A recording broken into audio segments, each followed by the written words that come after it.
नमस्कार. सतसाहेब. आपलं नाव? गायत्री आकाश गोगे. आपण कुठून आलात? मी नवी मुंबई, महाराष्ट्र इथून आलेली आहे. आपण कुठल्याही येथेच शिकत आहात? मी 10वी, इयत्ता 10वीमध्ये शिकत आहे. संत रामपालजी महाराजांची गुरुदीक्षा आपण कधी घेतली? मी संत रामपालजी महाराजांची गुरुदीक्षा 10 ऑक्टोबर 2018 साली घेतली. संत रामपालजी महाराजांची गुरुदीक्षा घेण्यापूर्वी आपण व आपला परिवार कोणती भक्तिसाधना करत होतात?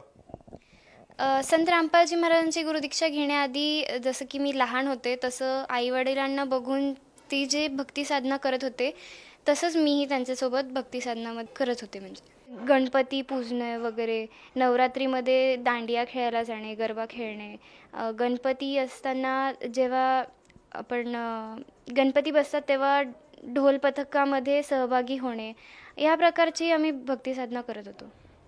संत रामपालजी महाराजांचा मार्ग तुला कसा कळाला आणि तू त्यांच्याकडे कशी आलीस? मी लहान होते आणि माझ्या वडिलांनी अगोदर नामदीक्षा घेतली होती 2015 साली. सो म्हणजे मोठं झाल्यानंतर त्यांना बघूनच मी 2018 साली नामदीक्षा घेतली. संत रामपालजी महाराजांचं जे ज्ञान आहे ते तुला कसं वाटतं आणि त्यातनं म्हणजे नेमकं ते ज्ञान काय आहे आणि तुला कसं काय ते आवडतंय? ते एक असं समाज सुधारकासारखं काम करतात. म्हणजे समाजामध्ये जी काही कुरीती आहेत, जे काही म्हणजे आता जी जी जनरेशन आहे, जी पिढी आहे, त्या पिढीमध्ये मुलांना व्यसन लागतं. ते नाच, गाणं, डी-जे ह्यामध्ये खूप उत्सुक असतात आणि त्यांचं मन त्याच्यामध्ये रमतं. त्यांचं ज्ञान ऐकल्यानंतर मला खरं आणि खोटं किंवा चांगलं आणि वाईट या गोष्टींमध्ये फरक जाणवू लागला. जशी मी ढोल पथकामध्ये असायचो, सहभागी व्हायचो, तेव्हा मला ते सगळं आवडायचं. तिकडे नाचणं, थोडंसं धिंगाणा करणं वगैरे ते आवडायचं. पण नंतर जसं मी नामदीक्षा घेतली, त्यानंतर मला कळायला लागलं की हे नाच-गाणं करणं, डी-जे वगैरे वाजवणं हे काही चांगली गोष्ट नाही आहे म्हणजे. आणि गुरुजी सत्संगमधून असं सांगतात आणि एवढ्या साध्या सोप्या भाषेमध्ये सांगतात की ते आमच्या वयाच्या मुलांना देखील ते ज्ञान समजेल. आणि जसं की मी बघते माझे मित्रमैत्रिणी असतात, त्यांना आध्यात्मिक ज्ञान म्हटलं तर त्यांना काही माहितीच नसतं. आणि त्याच बाजूला मी नामदीक्षा घेतल्यानंतर मला बऱ्याच गोष्टी कळाल्या. माणूस जन्माचा मूल उद्देश काय आहे ते त्यांनी त्यांच्या सत्संगाद्वारे आम्हाला सांगितलं. आणि माझं शिक्षण करत असताना मी अजून कुठल्या गोष्टी केल्या पाहिजेत. म्हणजे माणूस जन्माचा मूल उद्देश हा आहे की त्यांनी भक्ती साधना करून त्या सुखमय स्थानाला म्हणजे सतलोकला प्राप्ती करावी. हे गुरुजी संत रामपालजी महाराज त्यांच्या सत्संगांद्वारे सांगत असतात.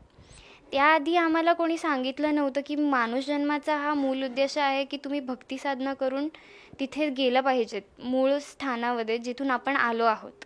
जसं की बघितल्या क्षणीच असं लक्षात येते की आपण एक टीनेजर आहात आणि मुंबईसारख्या मायानगरीमध्ये आपण राहत आहात.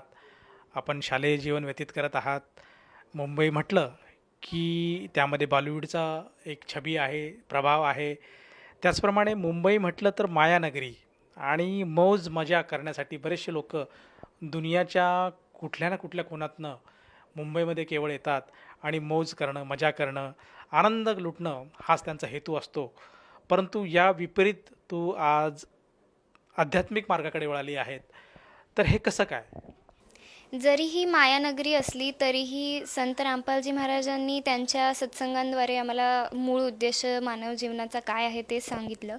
आणि या सगळ्या गोष्टी ज्या आहेत जसं डी-जे, गाणे वाजवणं, नाच वगैरे करणं, हे सगळं मानव जीवनाच्या मूल उद्देशापासून भरकटवणाऱ्या गोष्टी आहेत.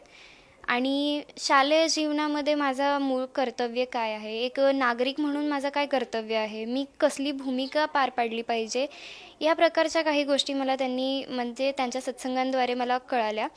आणि मूळ असं की आपण कसं वागलं पाहिजे, कोणाबद्दल वाईट विचार करू नये, जास्त राग करू नये कोणाबद्दल. जसं की आपण म्हणू शकतो आत्मा हा परमात्म्याचा एक अंश आहे. जेव्हा आत्मा दुःख पावते तेव्हा परमात्माही दुःख पावतात. जर आता मी काही वाईट केलं किंवा मला कुणाचा राग आला आहे आणि मी त्याला क्रोधाने काहीतरी करण्याचं ठरवलं आणि त्याच्यावरती काय परिणाम होईल मला नाही माहीत. मानवजन्माचा मूल उद्देश भक्ती साधना करणं हे मला संत रामपालजी महाराजांच्या सत्संगांद्वारे कळलं. आणि सुसंस्कृत नागरिक म्हणून मी काय भूमिका पार पाडली पाहिजे. आपण वाईट गोष्टी नाही केल्या पाहिजे, ना वाईट बोललं पाहिजे, असं त्यांच्या सत्संगांद्वारे मला कळालं. जसं तू सांगत आहेस की संत रामपालजी महाराज आज समाज सुधारण्याचं कार्य करत आहात. त्याचप्रमाणे प्रत्येक व्यक्तीने प्रत्येक वयामध्ये, प्रत्येक कर्मामध्ये कसं आचरण केलं पाहिजे, प्रत्येक परिस्थितीत त्यांनी कसं वागलं पाहिजे आणि भक्तिविधी कशी केली पाहिजे, आध्यात्मिक मार्ग काय आहे, याबद्दल ते आज समाजाला ज्ञान देत आहेत. तर मला हे विचारायचं आहे की या ज्ञानातून तर तू काही गोष्टी अर्जित केलेल्याच आहेत. आपल्या जीवनामध्ये तू त्या गोष्टी तंतोतंत पालनसुद्धा करत आहेस. तर तुझ्या या अनुभवातून तू तुझ्यासारख्या ज्या तुझ्या मैत्रिणी आहेत, मित्र आहेत, त्या सर्वांना तू काय संदेश देशील? संदेश तर मी देऊ शकत नाही, पण मी एक प्रार्थना करते की संत रामपालजी महाराजांचं ज्ञान ऐका, त्यांची काही पुस्तकं लिहिलेली आहेत ती वाचा, ज्ञान आधारावरती या मार्गामध्ये जुडा आणि आपल्या जीवनाचं कल्याण करा. जसं तू सांगतेस की संत रामपालजी महाराजांची जी पुस्तकं आहेत ती वाचायला हवी, त्यांचे जे सत्संगाचे कार्यक्रम आहेत ते बघायला हवे. तर हे सगळे जे मटेरियल आहे, जी काही सामुग्री आहे, ही साधकाला कशी उपलब्ध होईल आणि त्याला ते ज्ञान कसं काय अर्जित करता येईल? TV चॅनल्स आहेत, सत्संग होतं गुरुजींचं, त्यावरती नंबर्स फ्लॅश होतात. त्या नंबरवरती तुम्ही कॉन्टॅक्ट करून पुस्तक ऑर्डर करू शकता आणि तिकडे विचारू शकता की नामदान स्थळ कुठे आहे, तिकडे आपण जाऊन नामदीक्षा घेऊ शकता. सोशल मीडियावरती सुद्धा इंस्टाग्राम आहे, ट्विटर आहे, जे जे आपण आजकालची पिढी खूप बघते आणि त्याच्यावरती खूप प्रचार आणि प्रसार चालू आहे संत रामपालजी महाराजांचा. तिथेही तुम्हाला बरेच गोष्टी बघायला भेटतील, पोस्ट बघायला भेटतील. तिथे खाली नंबर दिलेले असतात, त्यावरती आपण संपर्क करून पुस्तके ऑर्डर करू शकता. संत रामपालजी महाराज ॲप आहे, ते तुम्ही डाउनलोड करून सत्संगही ऐकू शकता आणि त्या ॲपमध्ये बरेच डिटेल्स दिलेले आहेत, ते तुम्ही त्याप्रकारे वाचून कॉन्टॅक्ट करून मागवू शकता. जसं तुम्ही सांगत आहात की संत रामपालजी महाराजांचं सोशल मीडियावर बरेचसे काही प्लॅटफॉर्म आहेत, त्या ठिकाणी त्यांचा दबदबा आहे आणि जसं ट्विटर आहे, इंस्टाग्राम आहे, फेसबुक आहे, यूट्यूब आहे, या सर्व स्थळावर आज संत रामपालजी महाराजांचे सत्संग, त्यांचं ज्ञान, त्यांचे प्रवचन हे उपलब्ध आहे आणि साधकाला जर ते पाहिजे असेल तर तो तिथून घेऊ शकतो आणि ते ज्ञान जर त्याला पटत असेल तर तो संत रामपालजी महाराजांची गुरुदीक्षा पण घेऊ शकतो. मला हे विचारायचं की ह्या नामदीक्षेसाठी किंवा या सगळ्या उठाठेवी करण्यासाठी त्या साधकाला किती पैसे मोजावे लागतात? पैसे नाही सर, सगळं मोफत असतं. तुम्हाला नामदीक्षाही मोफत दिली जाते. त्यासोबतच तुम्हाला एक चरणामृतची बॉटल, प्रसाद आणि रक्षासूत्र वगैरे आणि मंत्राचं जाप करण्याचं कार्ड आणि आरतीसाठी जे पुस्तक असतं तेही तुम्हाला मोफत दिलं जातं. त्याच्यामध्ये ₹1 घेतला जात नाही. धन्यवाद. सतसाहेब. संपूर्ण विश्वामध्ये 500 पेक्षा जास्त नामदीक्षा केंद्र आहेत, जिथे निशुल्क नामदीक्षा दिली जाते. निशुल्क नामदीक्षा प्राप्त करण्यासाठी आणि अधिक माहितीसाठी संपर्क करा 7030303951 7030303952. अद्वितीय आध्यात्मिक ज्ञान वाचण्यासाठी, पाहण्यासाठी आणि ऐकण्यासाठी संत रामपालजी महाराज ॲप अवश्य डाउनलोड करा किंवा आमची वेबसाईट www.jagatgururampalji.org वर व्हिजिट करा.